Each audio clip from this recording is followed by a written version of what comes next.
Anda kembali di Kompas Petang, Saudara. Komisi Pemilihan Umum menyebut tidak ada perubahan format dalam debat keempat Pilpres yang akan digelar pada Minggu 21 Januari mendatang.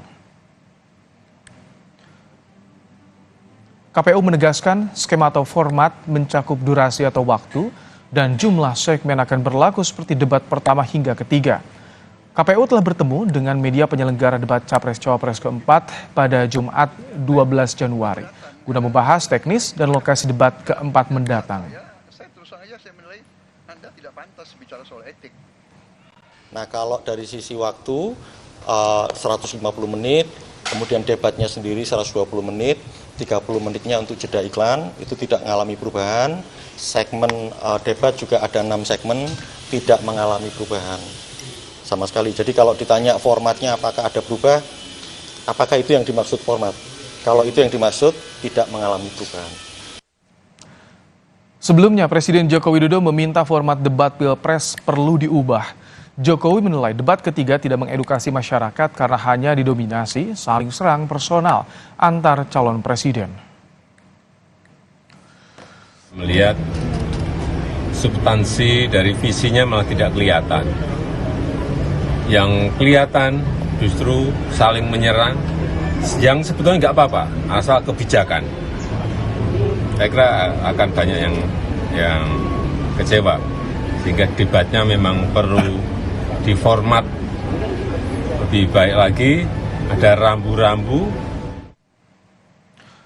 Debat keempat Pilpres akan diikuti calon wakil presiden dan berlangsung pada Minggu 21 Januari 2024. Tema yang diangkat antara lain pembangunan berkelanjutan, sumber daya alam, lingkungan hidup, energi, pangan, agraria, masyarakat adat, dan desa.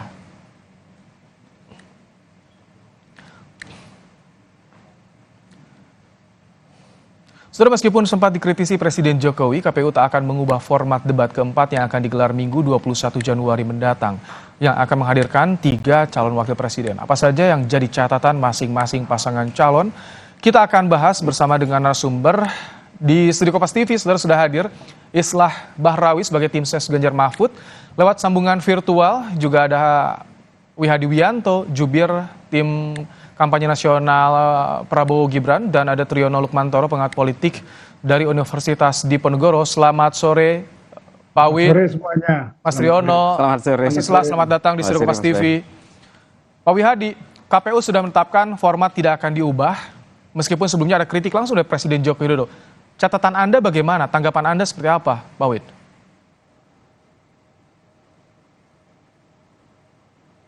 Pak Wid di-mute, suaranya boleh dibuka, suaranya di-mute Pak Wid.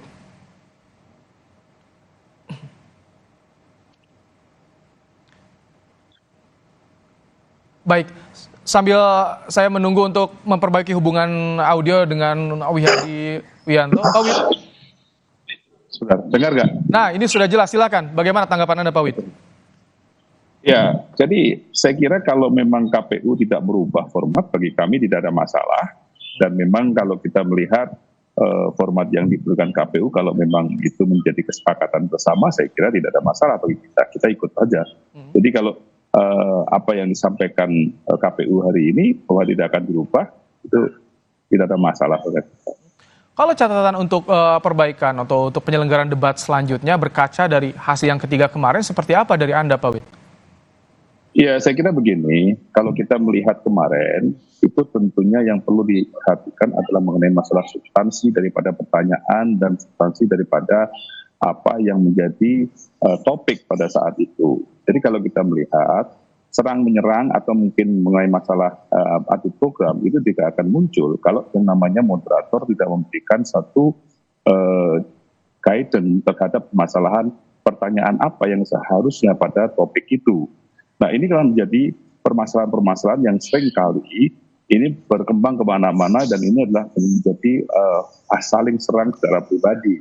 Dan ini saya kira tentu ketegasan daripada moderator dalam hal ini, dan juga panelis tentunya memberikan satu guidance terhadap permasalahan apa yang akan ditanyakan, dan itu adalah merupakan satu koridor pertanyaan, bukan pertanyaan yang ada suatu topiknya tetapi tidak pada topik itu tapi kemana-mana sehingga programnya tidak muncul dari situ. Jadi saya kira masyarakat juga menginginkan adanya ada program yang jelas dalam hal ini.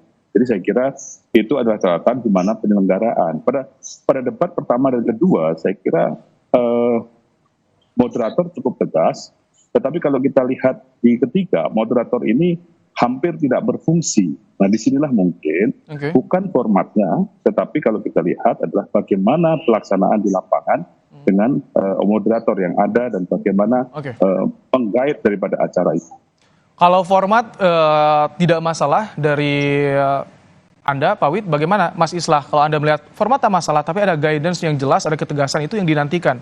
Kalau dari Anda seperti apa? Ya, kalau saya kira begini ya, kalau soal debat pilpres, kalau kita melihat dari debat-debat pilpres yang ada di negara-negara demokratis pada tingkatan yang sudah sangat mapan, sebenarnya berkembangnya akselerasi dari forum itu kan memang tidak bisa dihindari sebenarnya. Ketika kita berbicara tentang pertahanan misalnya, sementara di situ ada Pak Prabowo sebagai Menhan yang juga sekaligus capres, lalu ditanya tentang penggunaan anggaran dan kemudian mengarah kepada persoalan etik, dari etik kemudian mengarah kepada kepemilikan lahan dan sebagainya. Ini kan sebenarnya akselerasi dari sebuah forum yang memang akan berkembang kemana-mana. Kalau kita lihat debat pilpres di Amerika misalnya, ketika persoalan-persoalan pribadi itu mulai disinggung-singgung, itu kan berkembang dari tema yang sudah diberikan sebenarnya. Berarti itu tergantung dari penanya, tergantung dari challenge yang disampaikan para kandidat? Ya, menurut saya ketika ditanya tentang satu hal, tapi kemudian jawaban itu tidak memuaskan atau memberikan jawaban yang tidak terlalu punchline terhadap pertanyaan, otomatis akan memancing penanya kepada satu hal yang tidak konteks memang.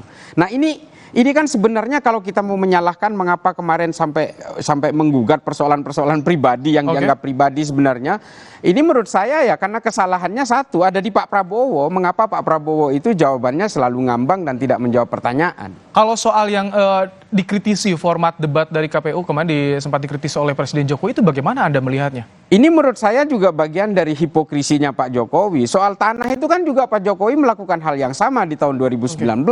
Dan bahkan mengatakan menyinggung-nyinggung soal perlakuan tidak pernah melakukan pelanggaran HAM dan sebagainya yang dianalogikan kepada dirinya. Ini kan juga perbuatannya Jokowi tahun 2019.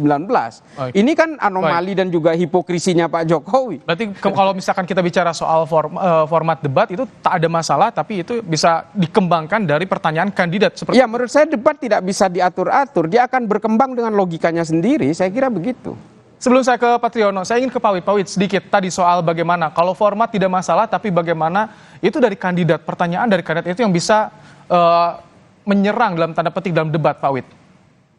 Ya, saya kira Bang Isa tadi harus melihat pada saat debat ketiga. Debat ketiga itu bukan permasalahan jawaban yang tidak ngambang, tetapi adalah awalnya sudah ditanyakan kepada permasalahan yang tidak ada konteksnya, baru kemudian merambat kepada permasalahan yang ada konteksnya. Kalau kita lihat rekamannya kan seperti bicara masalah etika dulu. Jadi saya kira hal seperti ini kita sudah paham semua. Jadi Pak Prabowo sendiri kan bukan hanya sekali ini berdebat, melakukan debat capres, sudah ketiga kalinya. Dan pada saat debat pertama, kedua dengan Pak Jokowi, saya kira bahwa debat itu hidup karena memang kita di situ adu program. Jadi kalau di sini kan kita melihat tidak ada yang namanya adu program lagi, tetapi adalah penyerangan secara pribadi. Jadi itulah yang menjadi motif awal. Jadi kalau kita bicara program, terus kemudian nyambung lagi kepada permasalahan yang ada, ya itu bisa. Kalau kita lihat rekamannya kan tidak begitu. Jadi saya kira ini sesuatu hal yang mungkin perlu ketegasan daripada moderator. Dan kalau kita lihat bagaimana seorang dua capres yang tektok kan dengan kata-kata yang saling menjawab yang tidak perlu permasalahan. Nah, itu juga moderator harusnya tegas dalam hal ini. Jadi saya kira itu adalah sesuatu hal yang kalau kita bicara koreksi, demikianlah koreksinya. Baik. Mas Triyono, bagaimana Anda melihat pernyataan disampaikan oleh KPU? Ada kritik soal format debat agar dievaluasi, tapi diputuskan oleh KPU tidak ada yang diubah. Bagaimana Anda melihat soal ketegasan KPU ini? Iya, saya kira memang tidak ada yang perlu diubah. Jadi ketegasan dari moderator saya kira itu yang tadi banyak menjadi catatan, sorotan itu menjadi hal yang penting. Kemudian kesepakatan dari semua pihak yang terlibat dalam debat, entah itu paslon 1, 2, dan 3. Kemudian yang saya juga sesalkan adalah pernyataan Presiden Joko Widodo yang mengatakan bahwa debat itu kemarin debat yang ketiga kurang mendidik, formatnya perlu diubah dan sebagainya dengan menyerang pribadi. Ini akhirnya kesannya Presiden terlalu cawe-cawe, terlalu campur tangan, terhadap hal yang sangat-sangat teknis, bahkan persoalan debat pun Presiden mengomentari. Saya kira itu nggak perlu. Dan itu orang kemudian secara preferensi pemikiran, wah ini pasti Presiden sedang membela satu calon tertentu misalnya. Dan itu tidak bisa dihindarkan, Mas. Menurut saya, sebaiknya Presiden tidak perlu berkomentar terlalu teknis untuk hal-hal seperti itu. Biarkan saja bahwa kemudian debat itu tidak bisa dikontrol, iya. Dan nanti yang mengontrol siapa? Moderator. Apa rujukannya? Kesepakatan. Dan nanti ya harus tegas seperti itu. Mas Tri, Ya. apakah bisa yang disampaikan Presiden Jokowi soal tidak mengedukasi itu bagian dari persepsi publik atau yang bisa dibaca oleh publik? Tapi tahan dulu Mas Tri. Sebelumnya kita akan melihat dulu, mendengarkan Kepala Staf Kepresiden Muldoko, saudara angkat bicara soal Wakil Presiden ke-10 dan ke-12 Yusuf Kala, yang mengingatkan Jokowi tetap netral di pemilu 2024. Muldoko menganggap penilaian JK subjektif dan memastikan Jokowi netral dalam pemilu presiden. Kalau subjektif yang memperlakukan sebagai subjektif ya sulit melihat secara utuh begitu. Tapi kalau melihatnya secara jernih dari tataran umumnya ya itu yang berlaku. Kalau belum sudah punya subjektivitas dalam melihat sesuatu, pasti akan bisa-bisa salah dalam melihat itu. Pelayanan publik kita tidak ada mengesampingkan pihak siapapun. Nggak ada di dalam pelayanan publik, oh ini kelompoknya calon nomor 1, ini kelompoknya calon nomor 2, ini nomor 3, akhirnya pemerintah membatasi dalam memberikan pelayanan. Itu nggak netral. Mas Triono, sampai menjadi diskursus di ruang publik, Presiden, Istana, mantan Wakil Presiden juga berpendapat soal ini. Bagaimana Anda melihatnya, Mas Triono? Iya, saya kira kita juga harus tahu seseorang narasumber tertentu, Pak JK misalnya, dia itu mendukung siapa, gitu kan? Dan Yusuf Kala saya kira sudah belak-belakan, sudah secara transparan, secara terbuka mendukung Anies Baswedan. Selesai gitu, Mas. Jadi saya kira orang bicara pasti karena ada posisinya. Saya misalnya juga punya posisi tertentu sebagai pengamat, tapi apakah saya dijamin netral? Belum tentu juga. Tapi saya independen gitu loh. Artinya apa? Jangan sampai ketika, misalnya dalam kasus debat ketika kemarin, ada yang performnya kurang bagus, kemudian diubah deh. Gitu. Jangan sampai seperti itu. Bahwa kemudian menyerang pribadi, coba dong.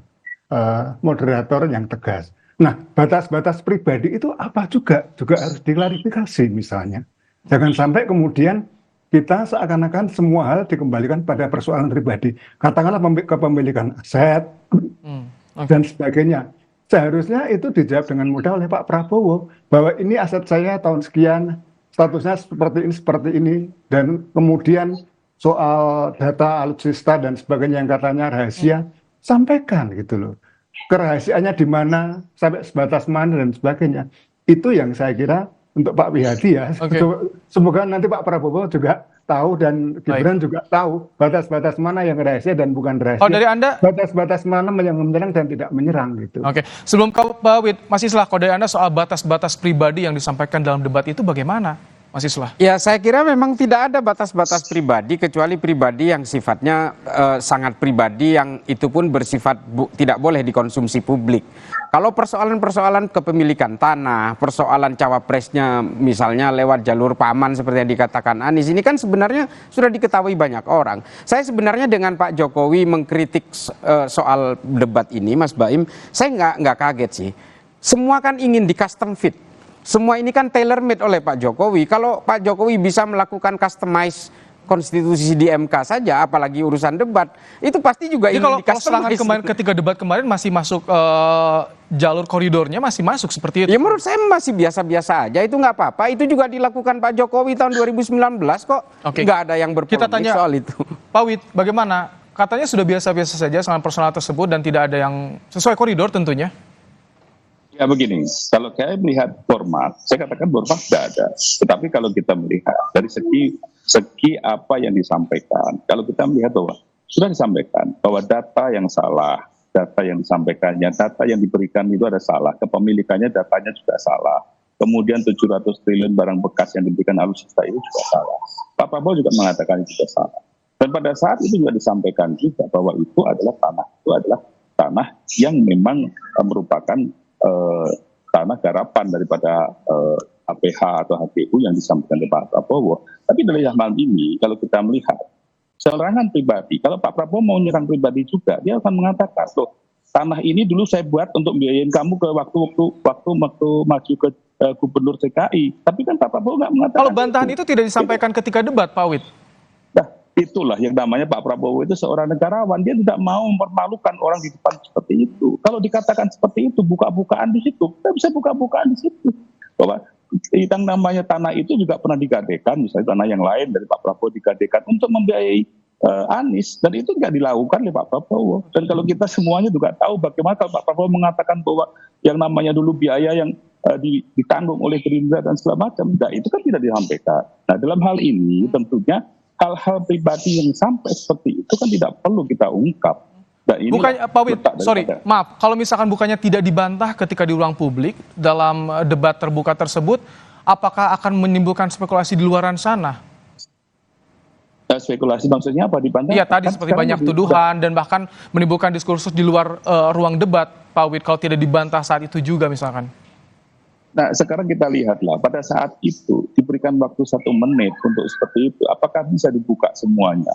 Di sini kan Pak Prabowo selalu mengatakan, ayo kita buka-bukaan di sini dengan data yang di luar kita ini. Tapi kita semuanya kan dibatasi. Nah mungkin juga permasalahan waktu juga menjadi suatu hal yang perlu dipikirkan. Bagaimana seseorang bisa memberikan jawaban yang komprehensif dalam waktu 1 menit dan kemudian menjawab kembali jawaban yang seperti itu dalam waktu 1 menit.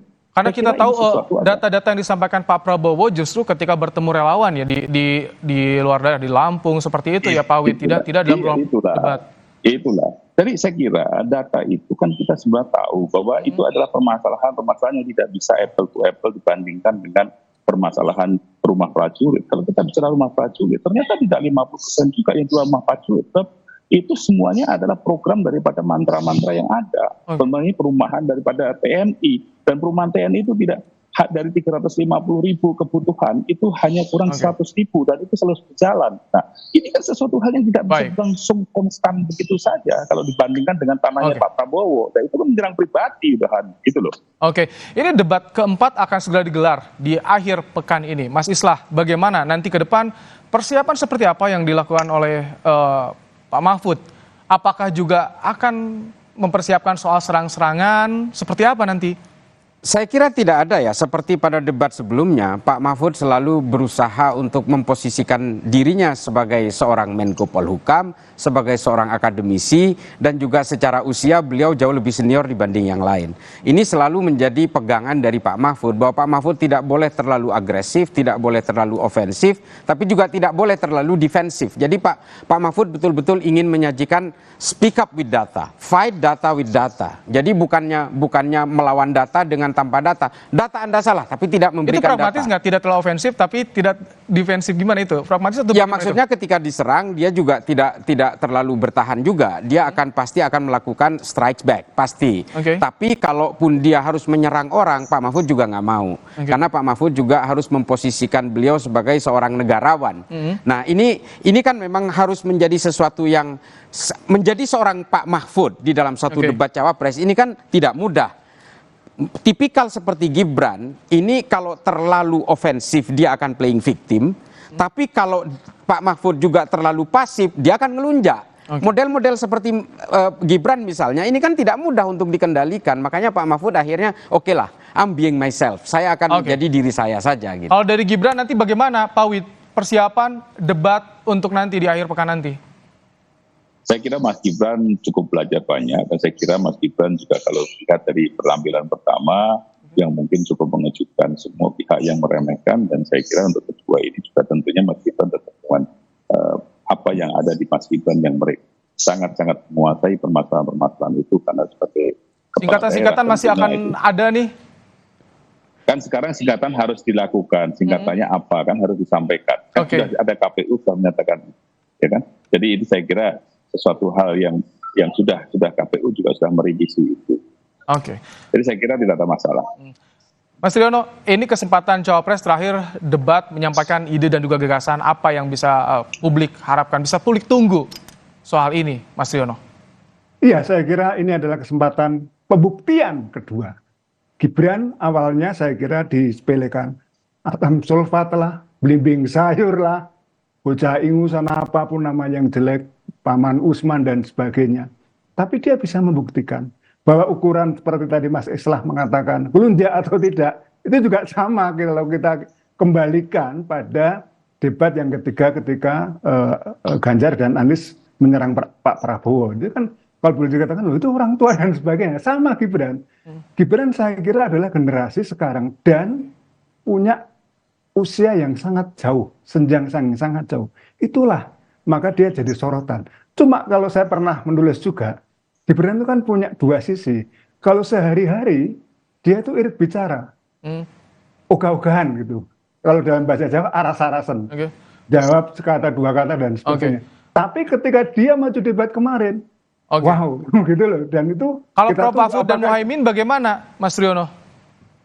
Ya, saya mengatakan Prof. Mahfud mungkin menjaga diri, ya, menjaga bicara, dan saya yang kaget itu Pak Muhaimin Iskandar ya Pak, bisa underperform seperti itu. Nah, ini yang biasanya Pak Muhaimin itu lincah ngomong, berani meledek dan sebagainya, cuma ngomong selepat saja gitu, dan akhirnya ya tidak satu. Tapi dipastikan eskalasi akan terus meningkat, tensi terus meningkat, karena 1, 2, 3, 4 akan terus ramai, seperti itu Mas Triyono. Oh iya, apalagi yang ketiga kemarin, mungkin Gibran dalam tanda kutip nanti akan revenge. Oke. Mas Triyono, dendam untuk Pak Prabowo. Kita lihat aja nanti ya. Mas Triyono Lukmantoro, terima kasih, pengamat politik dari Undip. Pak Wihadi Wianto, terima kasih, jubir TKN. Mas Islah, tim sukses Ganjar Mahfud, terima kasih telah hadir di studio Kompas TV. Terima kasih, sehat selalu Bapak-Bapak. Ya, semuanya selamat sore. Usai jeda, saudara. Setelah mengadakan resepsi pernikahan di istana, Pangeran Matin dan Anisha Rosnah menyapa masyarakat Brunei dalam acara arak-arakan pengantin menaiki mobil terbuka. Royal Wedding Pangeran Brunei ini berlangsung 10 hari.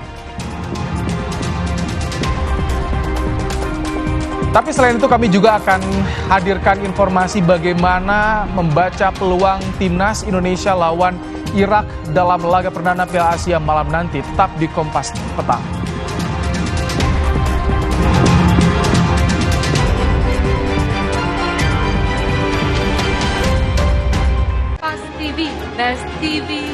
Terima kasih kepada Kementerian Luar Negeri Republik Indonesia atas apresiasinya kepada Kompas TV sebagai media televisi terbaik 2 tahun berturut-turut dalam Adam Malik Awards 2024.